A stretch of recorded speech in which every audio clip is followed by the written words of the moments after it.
Welcome back to Society Case Files. My name is Robert, and today I want to talk about Beast and the fact that I finally finished my Sisters of Battle Combat Patrol. So I'm going to just take a quick moment to set this stuff up, and then we're going to dive right in. If you like this kind of content and you want to see more, please subscribe to the channel and hit the notification bell. Otherwise, let's dive right in. All right, the first thing I want to start with is the Sisters of Battle Combat Patrol. This is the Penitent host.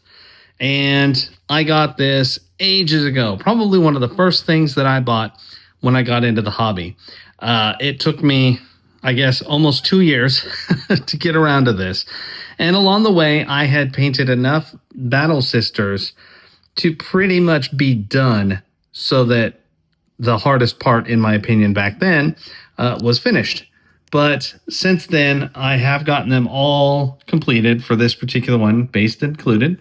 And I'll just sweep over the Battle Sisters and the Archiflagellants back there, our Canoness, the Penitent Engine, our Seraphim, the Repentia and the Repentia Superior, and then this tank, which I'm very proud of. I thought it was very, very cool. Here's a side shot of it, and there we go.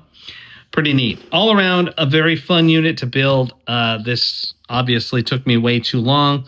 I just wasn't very focused when I first started, and now that I've had a chance to figure out the best way to go about this kind of thing, I was able to get them done and make it happen. Basically, it comes down to taking out bite-sized chunks of whatever you're trying to build, whether it's a build or a paint job. It's important to figure out how you're going to approach the process. And all of these characters would be useful in an army, so it's nice to have them all done. Plus, building and painting a combat patrol isn't that tragic as far as the time is concerned, although I will tell you that this is obviously kind of ridiculous. That's a lot of units for a combat patrol, especially when, like, the Custodes, I think, has less than 10. So if you're looking for a smaller combat patrol, obviously the Sisters are not the way to go, nor are the Orcs. We have them done as well, and that was well over 20.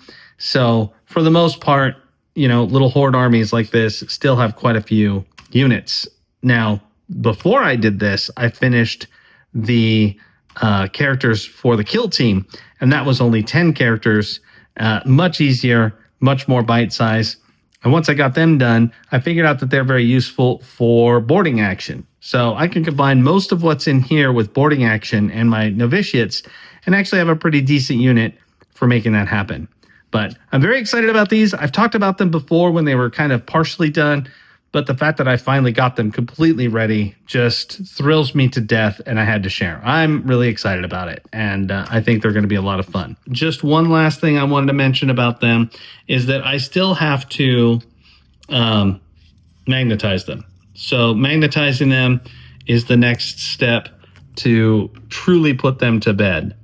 Once they are magnetized, they will join the ranks of the Space Marine Combat Patrol I finished, which I got much, much, much later than these guys. These characters take a lot more to paint than the Space Marines, so I think that's why I waited so long to make that happen. But regardless, I'll be putting them to task soon enough. Hopefully, we'll get a really cool battle report out of it. But anyway, let's move on to the second topic of discussion here, and that is Beast Feast. So Beast Feast is an event at the Warhammer store where you basically make a monster, get it painted, and then bring it in for an arena-style combat.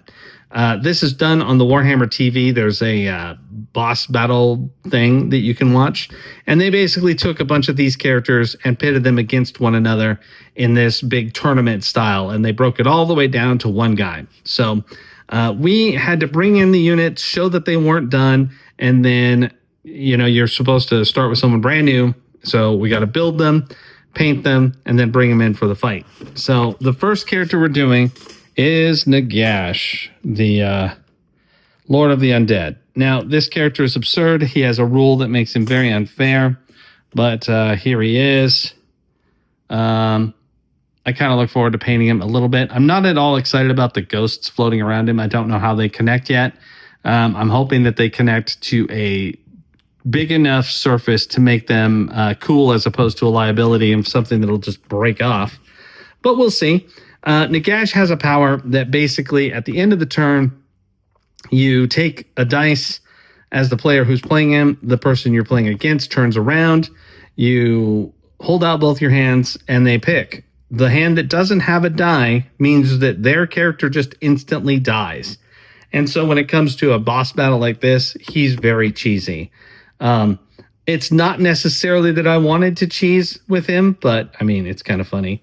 But rather, I have built the character I would have liked to bring, which was Marathi. I love Marathi, but I already built and painted her, so she wouldn't qualify for Beast Feast. Now, just as a spoiler, Nagash managed to make it all the way to the finals in that match, and he actually lost to a character who had an equally cheesy power that actually required a little bit more to pull off, but you'll have to check that out. It's super fun. So that's one character. My wife will be bringing Vizik Scour, the Prophet of the Horned Rat. If you haven't seen him, he looks pretty much like this. He's awesome. I love him. He's going to be a lot of fun to build and paint. He did not do very well in the Warhammer TV show for the match tournament, but it doesn't matter. He's freaking cool, and he's got chaos powers.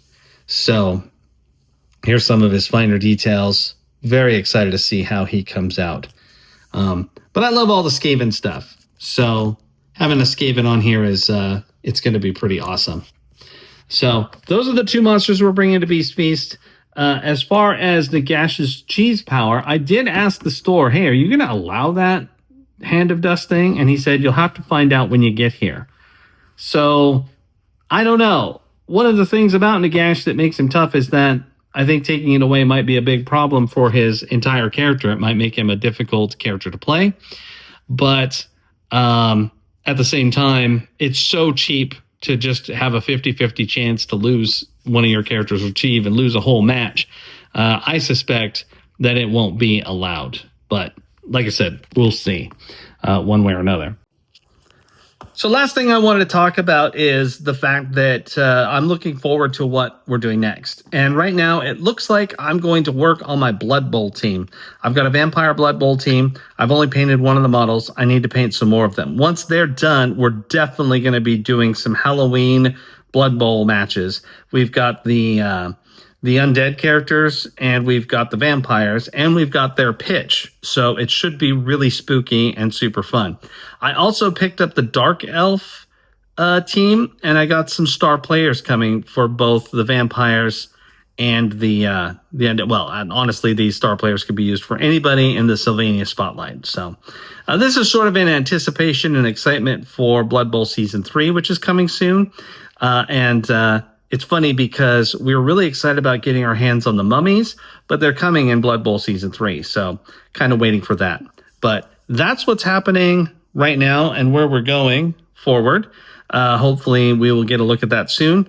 Some of these models are resin, so I'll be building those on camera and trying to show sort of the process of getting them ready and all that good stuff. Part of that involves cleaning them and letting them dry, and so it takes a little bit longer, but I think it'll be interesting either way. But that's what's been going on here. Hopefully I'll have some more interesting stuff here in the near future with the building and the modeling. But right now, that's it for today. This is Robert with Society Case Files, signing off.